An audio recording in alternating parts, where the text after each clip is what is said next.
Just practice rumors.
Okay.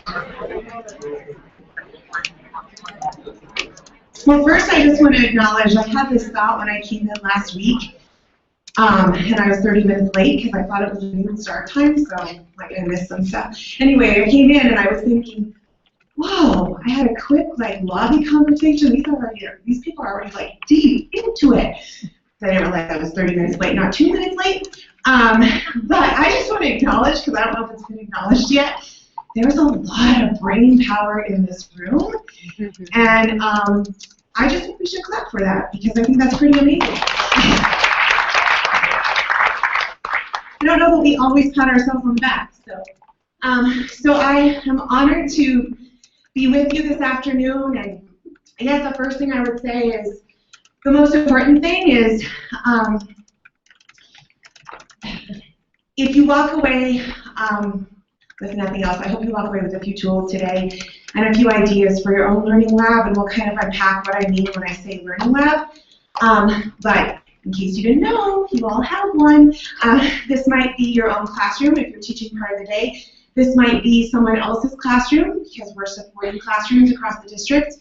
We know we're building capacity in others. Or this might be, you know, a different classroom every day or every week. I just talked to a colleague during the end of the interview who talked about having a roving kind of learning lab because she's going to be co-teaching with a different teacher every month. And so the potential of how many classrooms and how much capacity can be built, right? When one of us co-teach with a colleague for a month and then sort of rotate through different content areas and buildings, it's pretty mind-boggling, okay? So mine's on a much smaller scale. This is 5 of the reasons why I started a learning lab last year. This is a last day of school selfie. I thought it's probably been a decent year when 5 of your 7th graders want to take a selfie with you on the last day of school. Right? Like they don't think they're too cool yet. So this is Uriel and Ulysses and Daniel and Valeria and Maria, and they are now in my 8th grade learning lab. So these kiddos I've been on a journey with since 6th grade. And that's probably a whole nother session on the power of looping and relationships. But I decided to start this thing called a learning lab last year because I really wanted to, A, bridge the part of my work so I get to do this cool thing and teach part-time and then be released part-time thanks to the Center for Teaching Quality and their generous funding and buying out part of my contract. And so I was sort of in that hybrid teaching partner kind of role before restructuring happened and things kind of went that way. So I was living this dual identity that some of you are probably experiencing or re-experiencing in your role this year. And I really wanted to bridge those 2 worlds.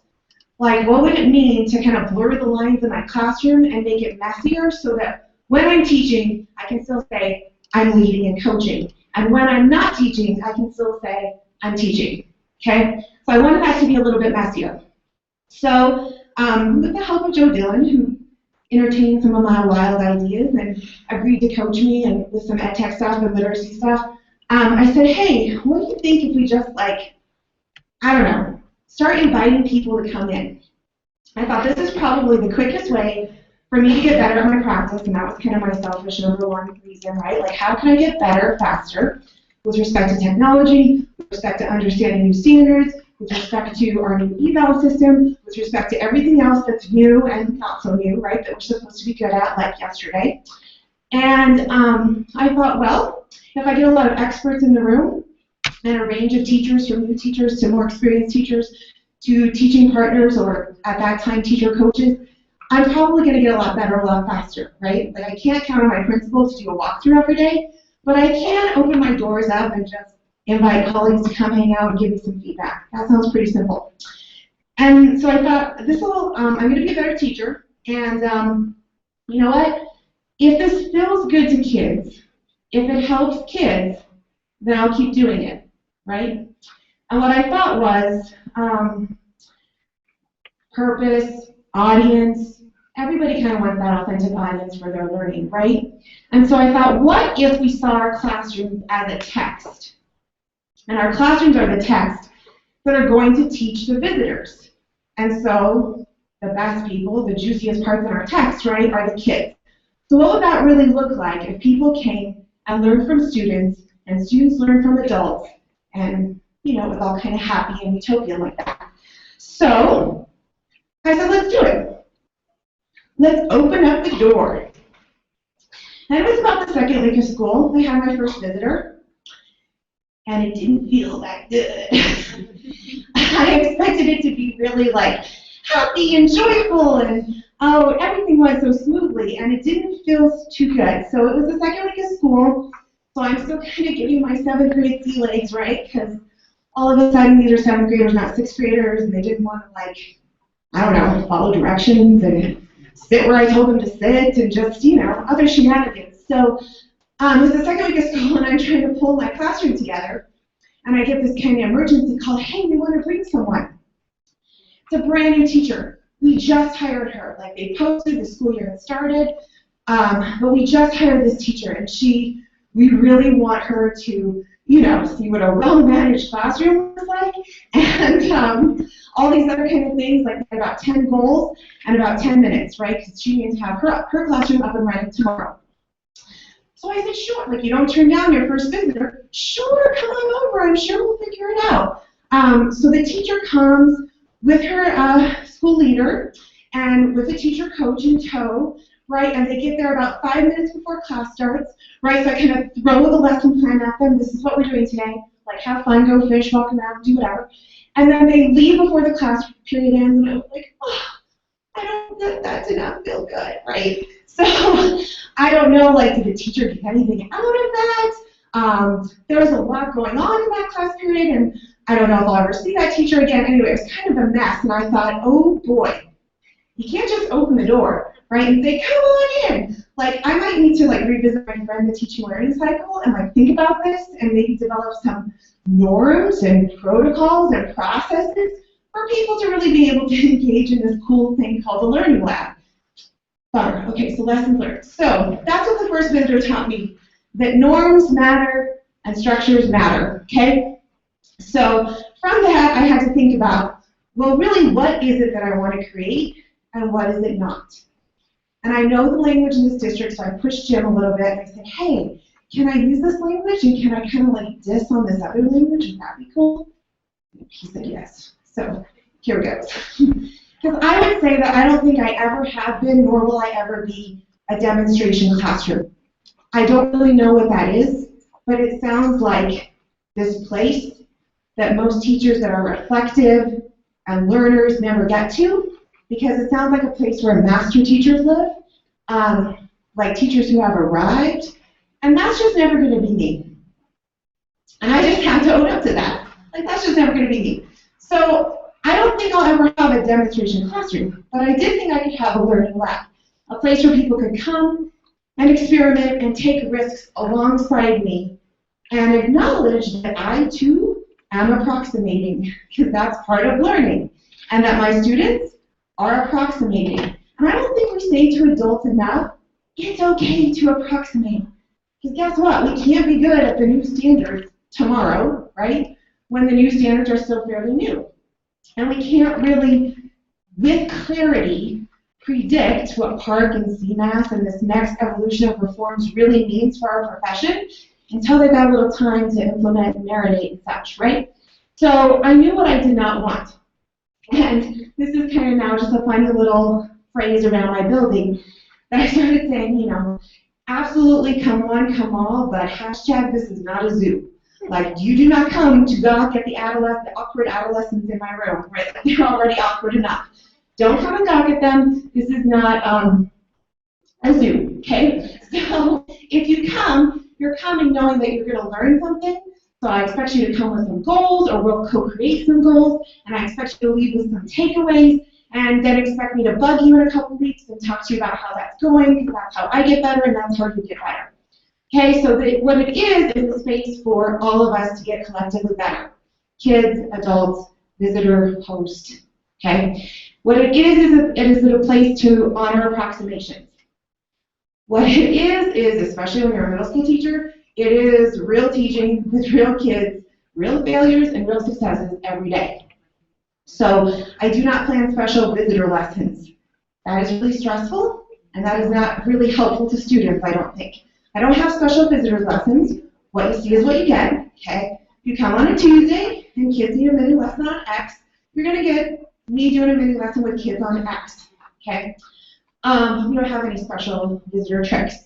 And ultimately, what I hope for all of you at your sites and in your roles is that your learning lab, whether that's with other teachers or within your own classroom, is a space to deprivatize teaching. Because I do believe if we truly deprivatize teaching, teaching and learning will look different in 10 years. It will look better, it will look smarter, it will look way more student-centered and way more 21st century, and we don't have to do it alone. So, obviously what it is not a place where perfect lessons happen and perfect children come to play perfect reading, writing, workshop tasks, okay? I should slide you there. Oh, clicker, okay. So, what I learned from that first visitor is I gotta put some things in place before I have my next visitor, and then we'll try it again. And so I think it was very apropos. I didn't talk to Lori, I didn't know we were doing this empathy interview protocol, but you're gonna get really good at that because we're gonna do another round of practice with that around a very specific lens, okay? So I hope you have some ideas of sort of what that learning lab notion, when I say learning lab, you might want to start thinking and creating your own definition. What does that mean to you? Okay? But I think before we open our doors, and maybe some of us already have, because we've already needed to host new teachers or visitors, we just need to I was telling colleagues, do for ourselves what we would do for our kids or what we would do for our teachers who we support, right? And we would probably never say, sure, do something that feels really icky and uncomfortable, and then get back to me and let me know how that goes. we would support them and collaborate with them and set them up for success, right? With things like learning goals and success criteria. So we're going to do that right now. We're going to create some norms, and we're going to use a really similar protocol that we just worked through. That's why I said you're going to get really comfortable with this. I will share the norms I created for my lab after, but I don't want that to be a barrier or, I don't know, just a roadblock in your own mental process, because I want these really to be yours.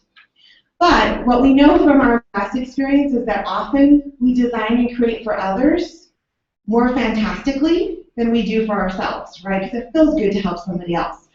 So we're going to do a short version of the protocol we just worked through, but I would encourage you, beg, plead, but you're adults and you can break the rules if you want, to pair up with somebody that you did not just pair up with, okay?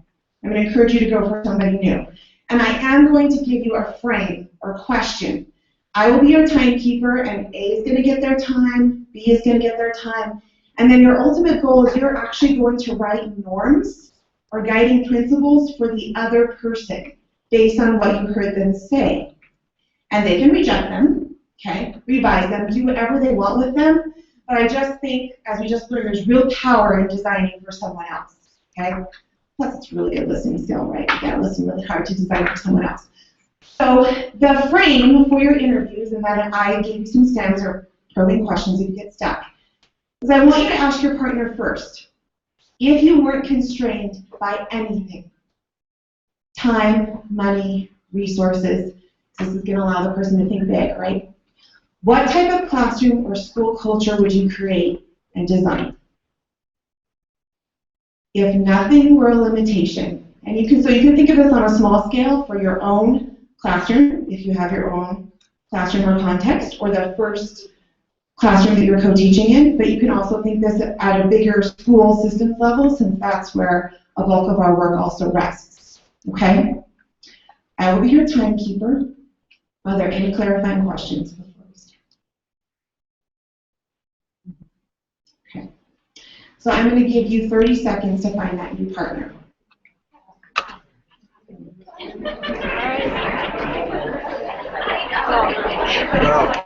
Your partner, you want to be three? Sure. Okay. Can we be three? I have an A and a B. Is that going to screw it up? No, because I think it might be a strange fit for Jan and I, so we'll just see how it goes. We can certainly talk about it at the same time. We're not. I've been down in a classroom lab for a really long time. All right, so. You go first. Teaching partner. David, do you want to? One of you guys work with David. That'd be great. A really tall guy? Yes. It'll hurt your neck. All right. All right. So are we going? You go first. Ready? Okay.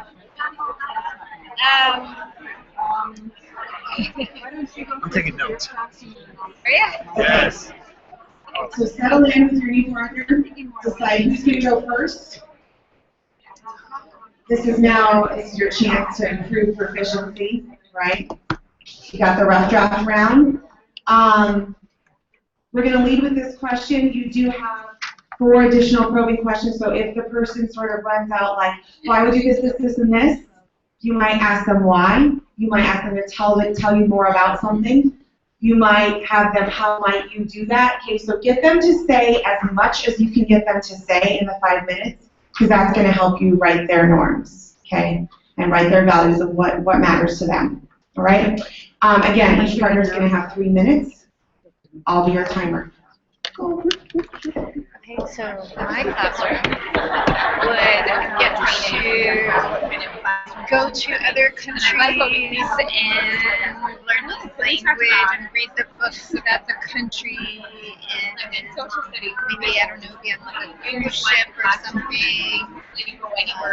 So you can do the culinary part of it. And through some take math and science, and maybe just do like an all-inclusive school. I want the kids to actually have to live there. They go to the developing countries, and I really think our kids need to figure out that they're not centered universe. Suddenly their iPods would disappear for like 3 weeks, and their phones would disappear and stuff like that.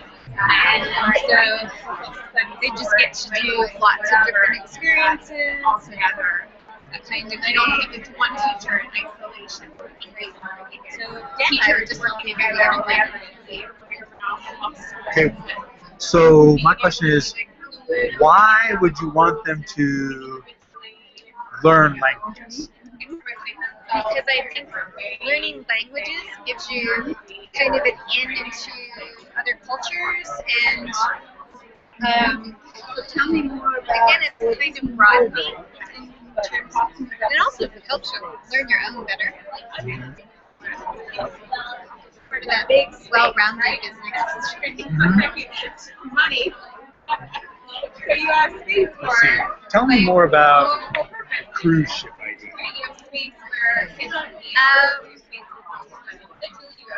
So this would probably be just for the older kids. I always wanted to do like a travel abroad, semester at sea kind of thing. And I think it would be the kind of thing, there wouldn't be any room service or anything. They'd also get to clean and do all of that because they'd have to be responsible for things. And just this idea that we're sort of always learning. I mean, they get to have fun too, but then over dinner they'd be talking about what they did that day, and it would just really be this immersive kind of experience. And I think sibyling's fun. It's a really nice, but more just about developing that community and make it easy to link everything together. I know that when I travel, it just becomes all together. The geography of it, the history of it. Suddenly you're looking up at the sky, and then you're eating the food, and then you're. It just, you want to read the books at the place, and it just all becomes. Yeah. Can you talk a little bit more about them not being the center of the universe and sort of what the learning entails there? What do you think they need to learn? I think that it's important for them to recognize just it helps them be more empathetic about go on their middle school team sometimes. Thinking globally about that the way I do things is not the way the rest of the world necessarily does things. That people don't have everything that they have, and that the way we do things isn't necessarily right. Okay, right. So partner A, if you could bring your last thought to a close. The slightly modified version of the last protocol. So I'm going to give partner B 1 minute to talk back to partner A if there's any clarifying questions, anything they need to know, anything they need to clear up before we completely switch and let the other person dream. Okay, 1 minute, go. So I think I asked you to clarify it a few times, so I'm pretty clear. Okay, talk to me about the kids. So I'm pretty clear. Let's see. Tell me more about. How might you promote that dinner table talk that you want to see? Even questions like, so what was the best part of today? What if you didn't like something today? Why not? A lot of times, the food was. I'm even just thinking of the few experiences I've had where I've had to travel with kids, and some of that has been because it was, it wasn't, the food was icky, and I think over time that would diminish, and I know that would be a frustration for me because when I went to Russia with kids, and some of them were just really adventurous about it, and they were really excited, and they really got into it, but there were a couple who were when we were doing the traveling and the historical part, they got bored and they just want to go home. And I think as things kind of fit together, Clarifying they the would time start to make is this up connection. for now. Please flip roles and listen as attentively to your partner as they just did for you. If there were no constraints on time, money, and resources, what type of classroom would you design? Go. 3 minutes. So I guess my thing is I've been thinking a lot about interest-driven learning. So I think about an example is kids who are into skateboards and the idea that you can go pretty deep in terms of skateboarding could be the center of a lot of curriculum. And I think when we think about if resources are infinite and we're able to find I think about your knowledge of crafts, right? If we could say, all the kids that are super interested in crafts, in a perfect world, we'd like to be able to funnel all those AP kids who are super interested in crafts to Leslie, because Leslie's the one who can actually bridge this crafts and AP stuff.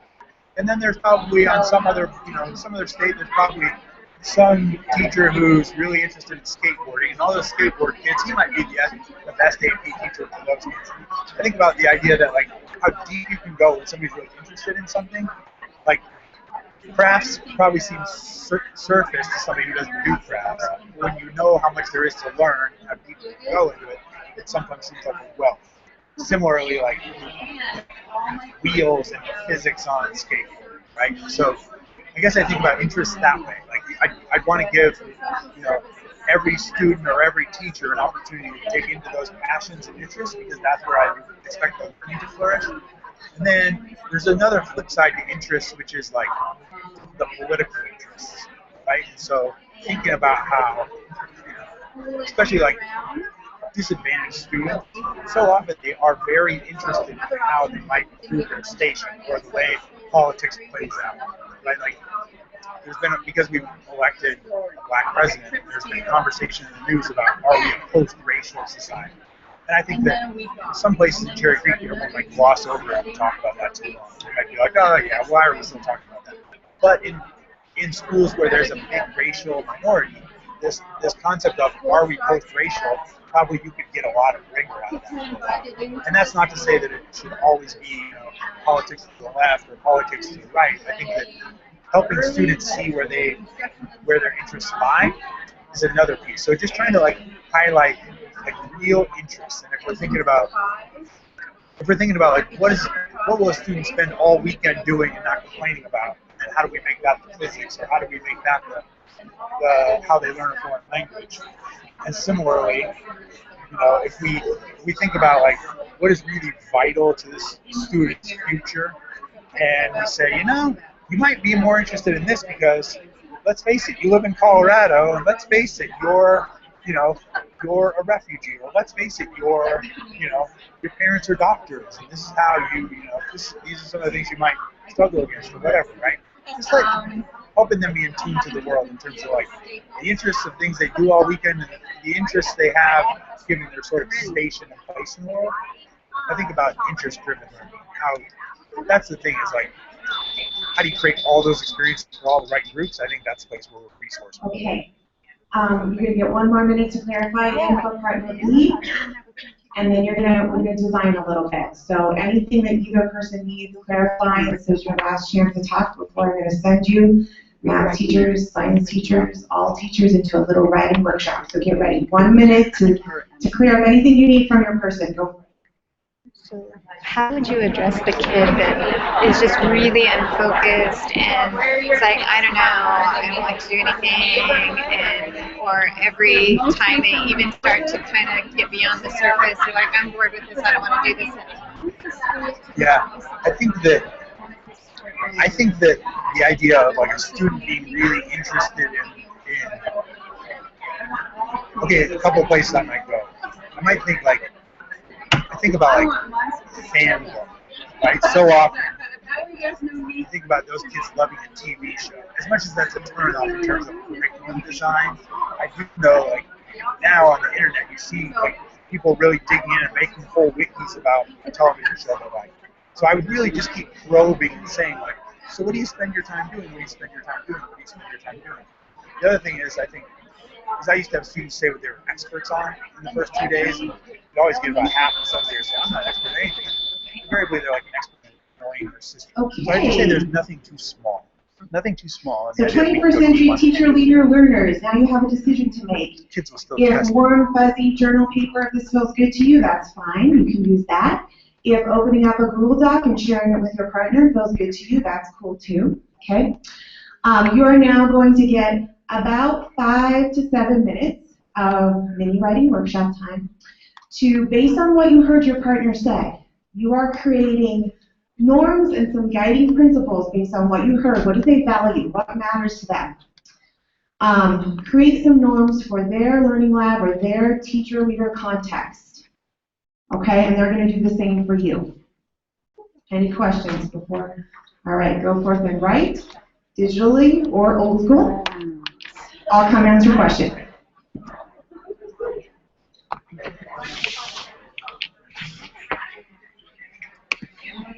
Like every good writer, they wanted to know their audience. That's a valid question. Okay. The audience right now for these norms is just your partner. Okay. So you're designing because you just heard from them. They're going to take your rough draft and decide whether they want to publish that or tweak it out first. Okay. So you are only writing for your partner.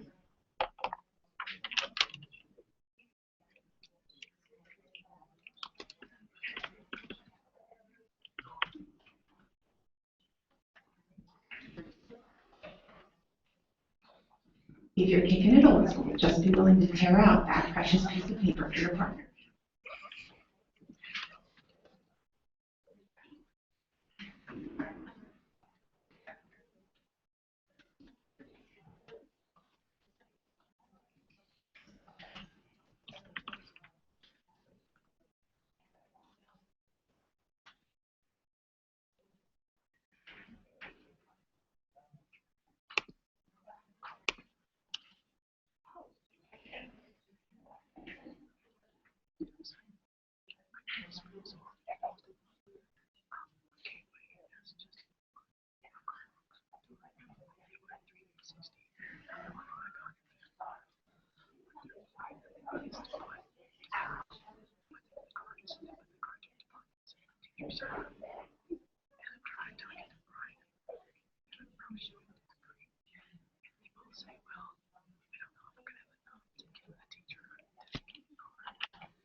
You have 2 minutes of writing time.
Go ahead and bring whatever you're working on to a close, okay? We're going to get some revision feedback really quickly. Each person will have 2 minutes again. Okay, so partner A, please share your rough draft with partner B, see if they're on track, and listen. Listen for that revision. You can revise as a person speaks. Each person will get 2 minutes, okay? So listen to what they have to say about your rough draft, share your writing with them, and then let them talk back at it, and then we'll switch, okay? 2 minutes. Who's going first? I'll go. Go. Okay. So from yours, I would say the norms are that we explore connections, that we ask questions, we're passionate about our learning, and be respectful of. I started with all areas of learning, but then I thought of others' learnings because what are you? Well, I'm doing skateboarding. Well, that's dumb. That would be a bad. No matter what you're interested in, your learning can still happen through that. So I have to respect people. Yeah, I appreciate the connections, passion, and then the otherness, right? The idea that other ideas were strong. Mine, I had hard work. Travel is hard work. Writing the great American novel is work. This class, while fun, is work. Adventure. Bored is not allowed. Stars are there every night, but stars are not boring. Ask Carl Sagan. Oh, he's dead. Speak the language. You are very cool. You're not too cool to make mistakes in a safe place. If we fail around each other, that's strong. And then last thing is like learn from others. I was going for that sort of developing country, so find someone different from you and see what they think. I think that would be it. Oh my gosh, I want these for my room. I'll email. Okay. Okay.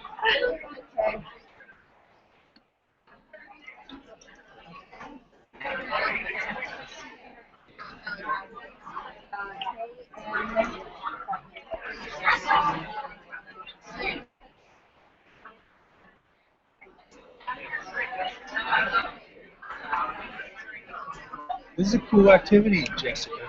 So this was tough because I believe in the learning should be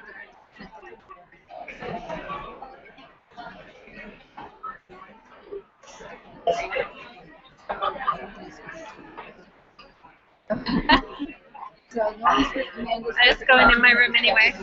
Nice.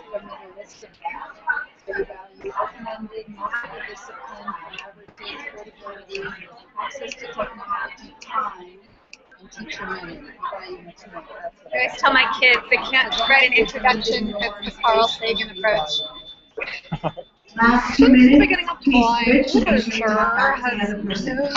Last 2 minutes First they don't to give Carl whatever Sagan revision anymore. feedback you need before you share that Yes. piece of paper with your partner. So I set this up. What's your Gmail? The one that you have, oh gosh, see this is the confusing part. The one that goes to my Aurora one, which is the one I'm trying to make.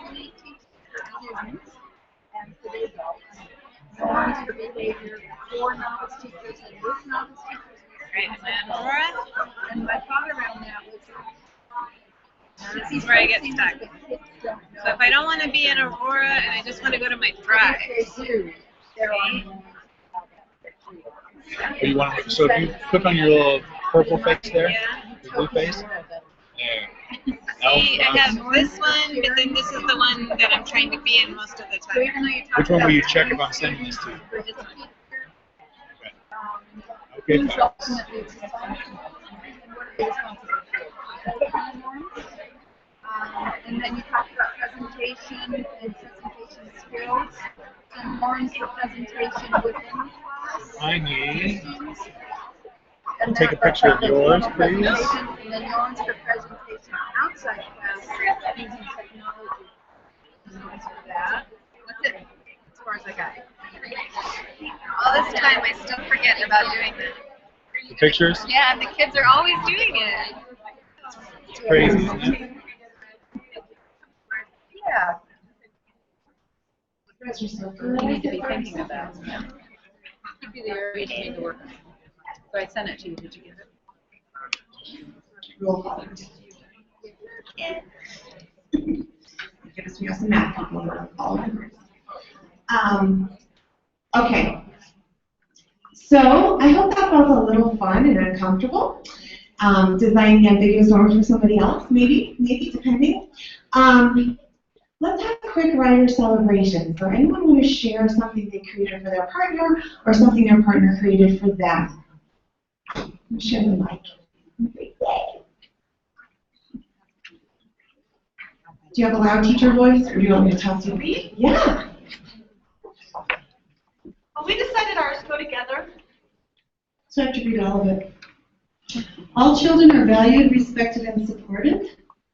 All interests are valued, respected, and supported. Resources are valued and equitable for all learners. Sorry, I just ran back from the copy machine. I'm panting.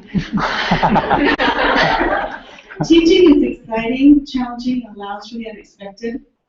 Loud and messy is okay if learning and engagement is happening. Learners and teachers are committed to exploring out of the box. Reading and writing are tools used to pursue science, history, and other interests.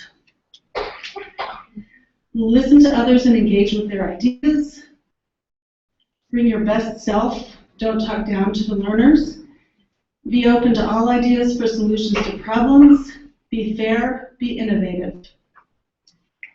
Nice. That's for the writers. Awesome. Anybody else? No pressure. That was kind of awesome. Bam.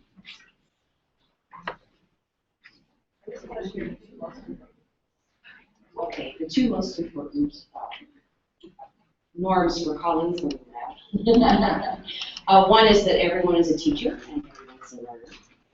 And the second most important one is that ice cream with a teacher, because apples are horses. Did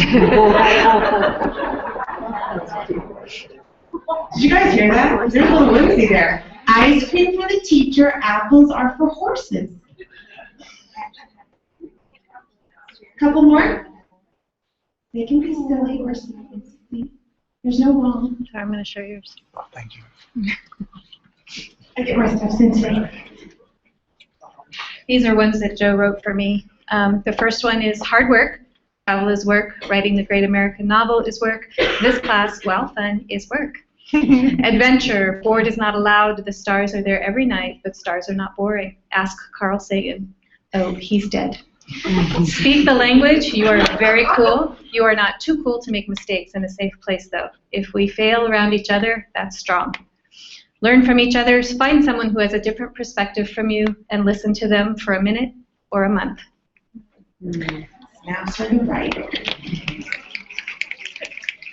Two more. You know you don't want me to cold call on you, because I will. Angela.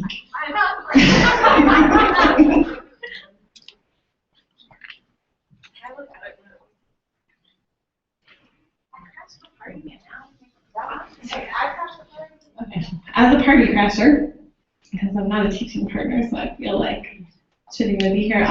So for Shelley's learning lab, but anyway, I'll share anyway.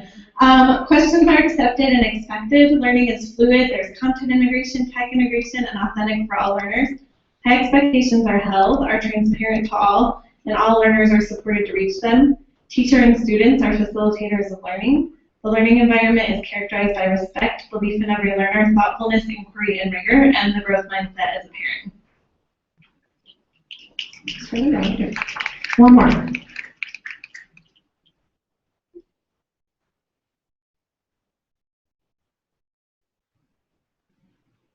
No takers? All right, it's Friday. A few hours from happy hour. I'll let you off the hook. Although I do want to challenge something Angelique just said. Not in her norms, but we are all teaching partners. We are all teaching partners. Okay, and we are going to go forth and create more of them, right? Because that's what this is about. Slide, Jim Hogan. Thank you. One more. All right, so on this text-heavy slide, these are the norms that two of my smart colleagues at Vista Peak, Arian Kasha and Kristen, who's not here, I don't think today, but we collaborated on some norms that we wanted to guide our learning labs at Vista Peak. And these are, sort of second, third iteration of norms that I was working with last year, okay? And so I know some of the math books, they really wanted the right answer. Do they have to sound like norms? And who are these norms really for? And could it be more of a vision statement? And the answer is yes. There is no right or wrong. So I hope what you heard in the whimsical and the serious and the spunky and the ones that quoted Carl Sagan, right? That these, while we are constrained by time, money, and resources, our norms need not be, right? And the values that we hold when we open our classroom door need not be. So what do you want that to feel like? And then go forth and create it, yeah? So these are ours, and you can see that confidential was italicized and bolded. We thought that was really important. If we expect adults to take risks in our room, and kids, then we thought it really important that we really draw some distinct lines between evaluation and learning, right? And that can feel really muddy in our system, especially when I say, like, one of the best tools for my learning lab has been the quality standards, and that's truth, right? Because that's our job description, and if we're not looking at the quality standards, we're probably missing some key points. And there's a lot of elements to look at, right? So pick an element, any element. But also, if we really want adults to take risks, like we have to keep that a safe space for adults, not just kids, okay? And if we really want them to be co-learners, we have to set ourselves up as vulnerable co-learners. So that was sort of what the first one was about. The second one was around protecting and honoring the existing tone of the classroom, right? Sort of seems unnecessary when you open your room to adults, but I learned some powerful lessons about adults like get excited and then want to go have a side conversation or hop on their phone and tweet their friend that they're learning something cool. And that's all stuff I want them to do, just not in the moment of the learning, right? So I said, hey, if you are just afraid, like you just got a great idea for your own classroom and you're going to lose it and you really need to process that with someone, cool. Step outside and have that conversation and pop back in when you're ready, okay? So it's open door in both ways, right? We let the adults come and go as they please, whether they need logistical needs like bathroom breaks or whether they need brain breaks or whatever it is. But we don't kind of sit with our notebooks and have those side conversations while the kids are there in the learning. We're either with them or we're having our conversation outside. That was important to us. The third one is, again, positioning ourselves as active learners and what that looks and sounds like. And so we thought it really important to name there are no right and wrong answers. There are only, there are no right and wrong answers. Only questions maybe that have yet to be answered. So what does active learning look like? We talk about that with participants in terms of, yes, take your notes, yes, engage with kids when appropriate. Like, don't sit in the back with the clipboard, right? Not a lot of learning happens there, and that's when it starts to look and feel more evaluative and less like co-learning. And then finally, again, just lessons learned. I shared the story of kind of throwing the lesson plan to the new teacher 5 minutes before class and having no opportunity to talk to that teacher about what she saw, what she was thinking, what she wanted to do first after the lesson. So it's really important to me when people come, and I do hope they will come, as they will to your rooms, that they commit to the entire experience. And I'm going to unpack those three parts: a pre-brief, the observation or the actual teaching and learning, the debrief, right? And if we think about the teaching learning cycle, right, for kids, why wouldn't we honor that for adults? So you're going to come, we're going to plan together, we're going to talk about your goals, then you're going to see the teaching and learning, then we're going to assess, evaluate, and reflect on our goals, and then off you go to do amazing things, right? So if it's important for kids, it's important for adults too. Oops, lessons learned, like had to make a few mistakes before I figured that out. Okay, so I previewed this. These are the three parts then of what I structured for my learning lab. You can decide what makes sense for you. But this was that whole experience that I was talking about. And I'm going to unpack each part, and you're going to get a little opportunity to do some work around gift number one. Okay, so I like pretty packages with bows. I would like to get this gift, and so I try to think about the learning lab experience as a gift that we're giving the visitors, right? And let's make it three parts and really beautiful if we can. That doesn't mean things go perfectly and well, but let's set it up for success. So the first gift is the pre-brief, second gift is the observation, and the third gift is the debrief. So let's unpack gift number one. You've already started working on that. So the first thing that happens when somebody comes to room 214 is I give them a lab host letter, and I'll share an example of that in a second. And I give them a note catcher which has the norms front and center right on the top of that sheet. So we review the norms together, and I always give participants an opportunity to talk back to them, add additional ones, ask clarifying questions. So some labs, like when a whole group of PEBC teachers come, if you're familiar with PEBC lab, they might bring a large group, and they're really about observing and trying to kind of get out of the way. If it's just one or two people visiting, that feels kind of awkward and formal, again, like the clipboard in the back of the room.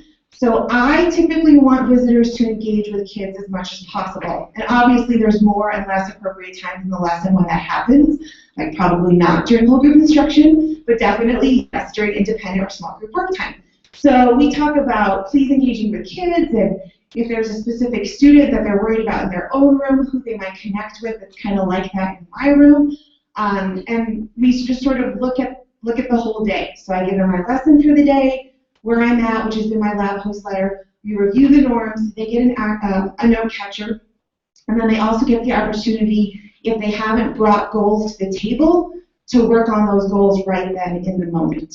Okay? And this is about 30 to 45 minutes before class starts, if you're thinking about time frames. So for me, I teach block 1 this year, so my participants will be coming out at 7:30 in the morning, bright and early, to do some goal setting and digging into norms in the lab host letter. Okay? You can see in this PowerPoint, and as asked before, lab host letter, action plan, and note catcher are all underlined, and they're hyperlinks. So this presentation is posted in the G+ community, okay, for your viewing pleasure, and all of these hyperlinks are live, and I also have a handy-dandy one-pager note sheet as well. So what we're going to do next, writing workshop part 2. You have no idea I was going to make you do so much writing, okay? Now you've spent some time talking with others, designing for another person. Now I really want you to get selfish and think deeply about your context and your learning lab, whatever that means to you, whether it's with another teacher and you're co-teaching, or on your own, or a hybrid combination of both, whether that's across content or in a specific content. And I want you to think about what matters most to you as a teacher, a learner, a leader. What do you want people to know right off the bat when they come to see you? Or maybe it's something you want your principal to know right off the bat when you go back to your building and talk about how you designed your learning lab, and this is how it's going to be. Whoever, that might be the first person you need to share this letter with, if your principal doesn't already have a strong understanding of who you are as a teacher and what you want to do, or as a teaching partner. But you're going to now get the opportunity to draft your own host letter. I do have a mentor text for you. I have a working draft of my own letter. You can reference it or not. It may or may not be helpful. And then the other supportive tool I'm going to put on the tables for you are the quality standards. Okay, and I'm doing that for 2 reasons. Again, I think that's our job description, right? At the end of the day, the quality standards matter. And if we're going to be asking those that we coach and those who participate in our labs to think deeply about their practice and ground it in an element or quality standard, then let's be able to share with them where we're at with respect to someplace on the rubric as well. Okay? So you might include a specific standard or element you're working on in your host letter. You don't have to, but you could. Okay, so those are the 2 tools that are going to be there for you. You're going to get about 15 to 20 minutes to draft your host letter. And again, you might think about your audience being first your principal, or whoever it is you need to share this with, your colleagues. Or if you're ready and already hosting visitors, what is it that you want those first people to come to see you, or that you're coaching and working with in their classrooms? What do you want them to know about you as a practitioner? Okay? And think about this as a gift that you're giving to that person, right? Because you're just authentically offering up, look, there's different philosophies about how to teach reading. But I'm going to tell you like kind of where I am as a teacher of reading, okay? And for me personally, I teach readers. I don't teach books. That's like a big deal for me. Not all reading teachers might say, not all reading teachers in the district might say, oh, I teach readers, I don't teach books. But that's something I want people to know right off the bat. Oh, I teach readers, I don't teach books. That's something you should probably know about me. Make sense? Okay. So you're going to get 2 tools on the table, and this is your writing workshop time again. If you like to keep it old school, you certainly can. But if you think about ultimately publishing this letter, this might be a great opportunity for a Word doc or a Google Doc or something like that that you can email, share, and revise easily. Track changes, yeah. And I'm available to confer with any writers. Jessica say she sent us her stuff this morning. She said she put it in the community. Oh, I hope this goes without saying too, but professionals, if you need a break, a bathroom break or anything else, this would be a great opportunity to take that if you need to get the writing juices flowing.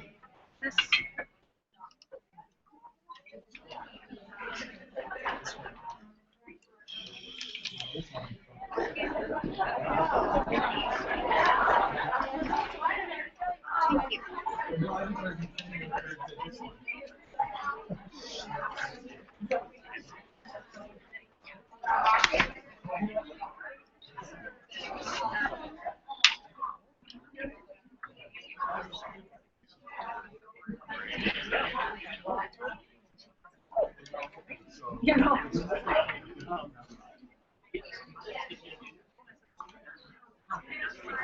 We're glad to have you here. However, and I'm glad to have you.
I can go that way.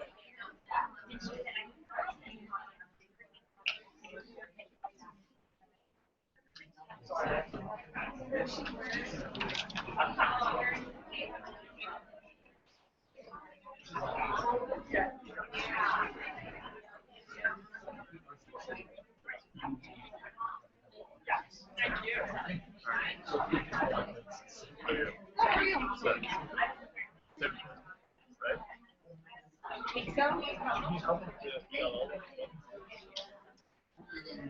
Hi guys. Can you still give me all the community?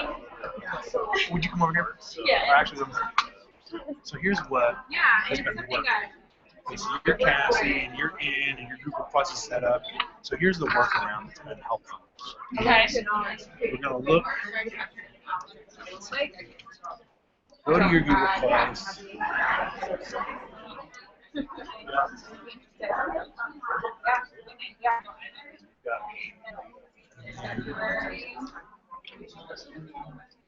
No notifications.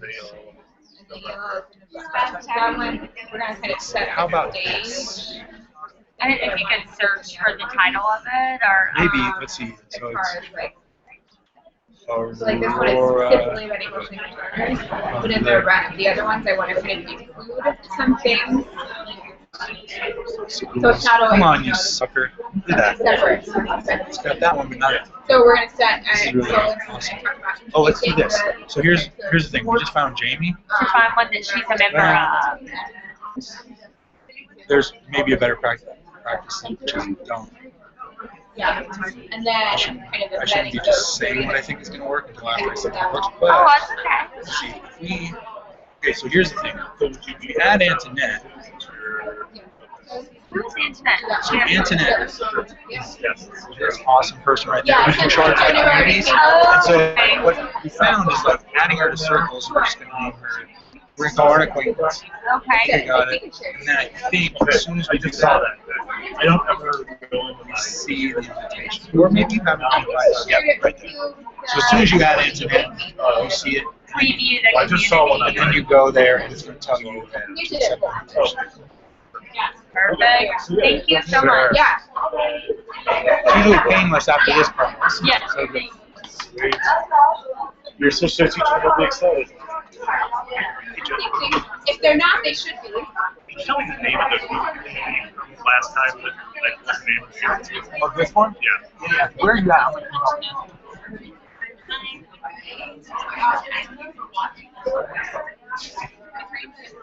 That's Sorry, it. I had to start out. Yeah, John will be good at those two. Alright, so there you are.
minutes to 5 minutes.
So will you show me that again real quick? I want to see your.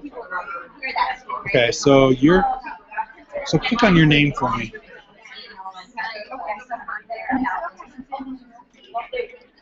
And it's.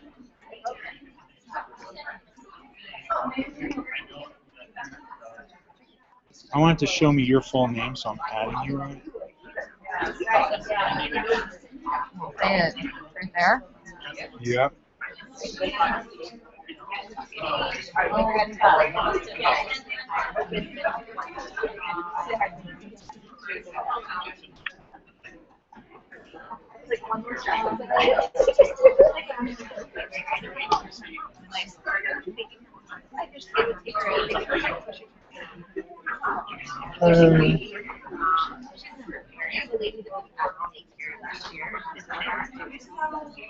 Yes, it's actually.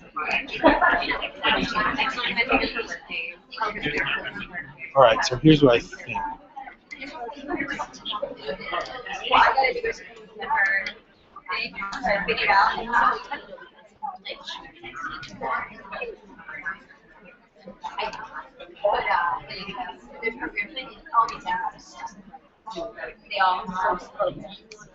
I feel like I want to apologize again. I'm sorry. Wait, you should.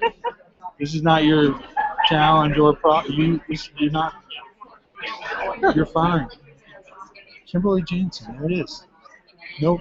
It's weird. What's It's not happening? going to work, is it? Well, it's fine. Yeah, okay, good. So here's the thing. Once you activate your Google Plus, Google takes a while to sync and sort of find you in our community. So what will probably happen, I'm trying to invite you, but it's not going to let me right now. You can't find me. Well, and that's the thing is what Antoinette will do is she will find you. And then when you, like tomorrow, after everything catches up, if you go click on Antoinette, it'll be the first thing you'll see on Antoinette's page.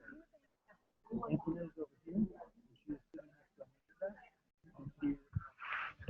her.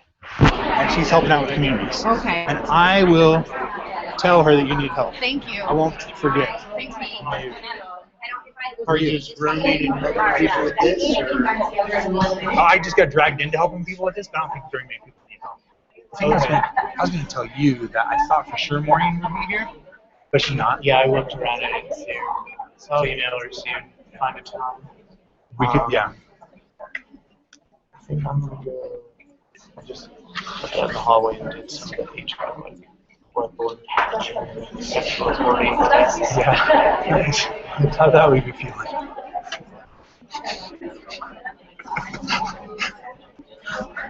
We don't let just anybody people work. who read this says did not have any pedagogy. We're ready to go. But I did one drop-off sign in HR and some employee verification. You can find your way back to your seat in 30 So seconds. I'm gonna go back across the street to one of their step printer. The secretary's like, hey, can you pass I spoke with, and hopefully some of you guys figured this out. If you're having any Use all your charm. G plus issues, if you were absent last Friday, or invited to the community, or your status hasn't been updated to moderator, it's amazing. The virtual world, you can get promoted really quickly. It's super fun. From member to moderator in a week, right? But if I can have my ed tech friends in the back table wave. Any of those folks can help you with G plus questions, okay? Or G plus issues. I'm just going to show you really quickly up here. These sort of content tabs right here, we created one for Learning Labs. So when you're in the community and you are promoted to moderator, you should be able to see all these goodies. Jim can also share them with you via email if that's easier, okay?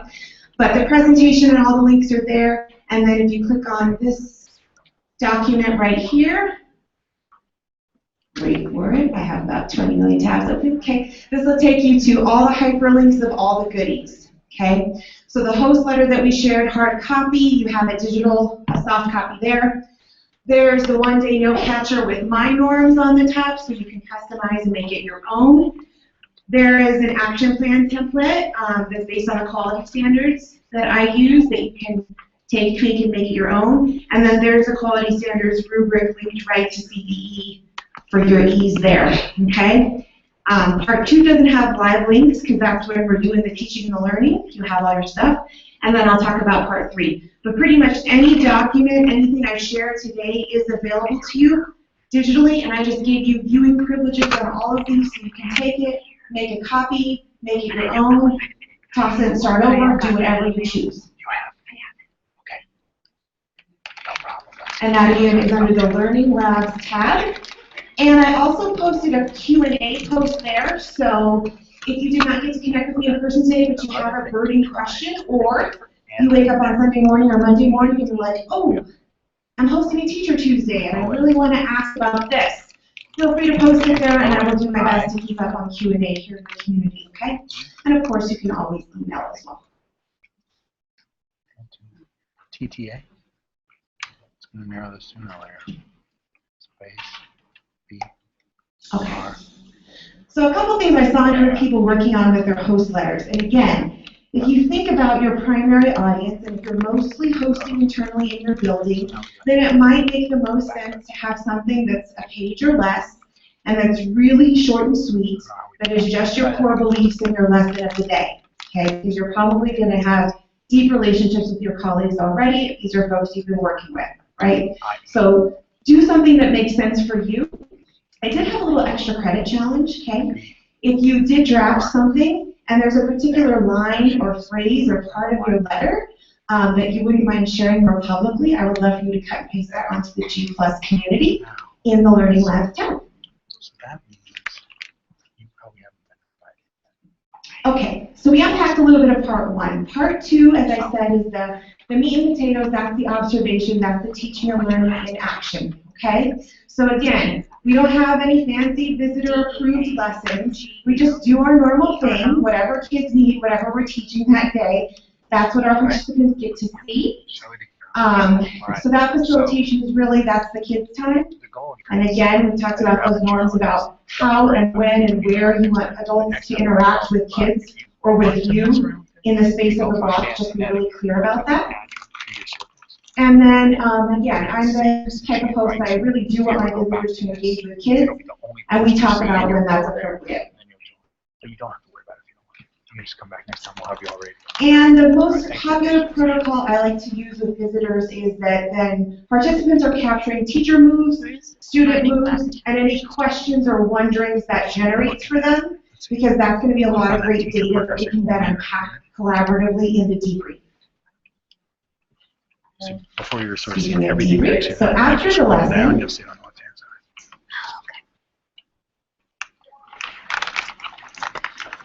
side. The lab host, or if you're fortunate enough to have another adult come alongside, this can be really powerful as well, facilitates the debrief. So if you think about a brand new teacher coming to your room, I strongly encourage you to invite their mentor, if possible, to be there alongside them. It's really awesome for the mentor and the mentee to be there in the moment and be able to learn together. And I'll give the mentor a lot of support for helping their mentee with whatever next steps they come up with, okay? Similarly, it might be, again, depending on the culture of your building, it could be an evaluator, it could be another coach from another content area. Whoever makes sense, it's often more powerful if there's more than one person sort of engaging in that learning between host and participant. But we also know that the first people that we might want to host, or I suggest we might want to host, might be each other. So if you're lucky enough to work with another teaching partner, or you were a coach last year and sort of have that cadre of colleagues, you might call upon them to be your first guest and then reciprocate for them so that you can get that good practice from a colleague before you open your doors to the colleagues in your own building. And then again, so there's no right or wrong for the debrief. I talked about, these are sort of the 3 predictable steps that I fell into, but there's many different structures. So we usually start off the debrief by having the participant notice and name what they see the teacher do, what do they say kids do, why does that matter, what does it mean for student learning, and then we chart their questions and their wonderings based on what they saw, and then the lab host has the opportunity to respond to some of those questions, and then the participant sort of revisits their original question, which is often quite a different question by now, right? So you can imagine coming in and really having a tight question around how do I engage my students during independent reading, right? Like that might be a teacher's question. But then by the time they get to the debrief, they might think, oh, you know what, actually, my question isn't about independent reading at all. My question is actually about how do I structure a meaningful mini lesson that connects to whatever I'm asking them to practice in reading, okay? And so while their question might change, that's their opportunity to pin down what are those takeaways and next steps that you're going to work with them on, or that another person, their mentor, is going to work with them on moving forward. And then the final thing that I do either that day or within 24 hours of that teacher visiting is I send them a feedback form, a Google form, and I'll pull that up just so you can see what it looks like.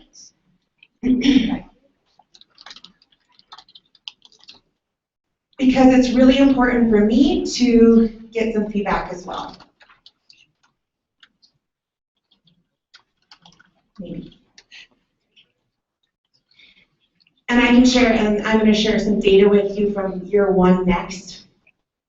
Okay. So really, it just asks them, you know, what they're taking away. So basically, a summary of the debrief, their reflections, what they're planning on implementing or have already implemented, depending. I usually ask for this within a week of their visiting, so it's fresh in their mind. But some people want to take it and try something on right away and then reflect. Some people want to reflect that day when it's fresh. So either what are they planning on implementing as a result of the visit, or what will they implement, or what have they already implemented? What ideas they have to improve the experience for other teachers, okay? This is really important to me because this is the way I get better at the process and refine the process, right? So what worked for them, and what did they maybe not like so much about the experience of the lab visit? And then this was really important data for me in year 1. I had 2 really basic goals. I wanted everyone who came to want to come back because they had such a positive experience. And I wanted everybody who came to want to recommend it to a colleague, okay? Pretty basic goals. And so this is just a snapshot of my 1 days.